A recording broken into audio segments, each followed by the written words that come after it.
إن حلم الثراء المادي والوصول إلى طريق الحرية المالية هو حلم العديد من البشر على مر العصور، ولا زال حتى اليوم يبحث الأذكياء وأصحاب الطموحات القوية في أسرار عالم المال لتحقيق طموحاتهم، آملين أن يجدوا في كتب المال والأعمال التي يقدمها الخبراء ما يساعدهم على فهم طرق تحقيق الثروات.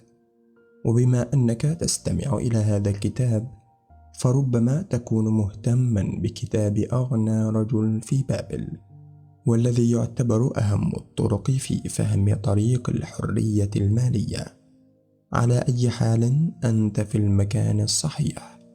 سوف نقدم لك اليوم ملخص كتاب أغنى رجل في بابل بطريقة سهلة وبسيطة وأيضا شاملة.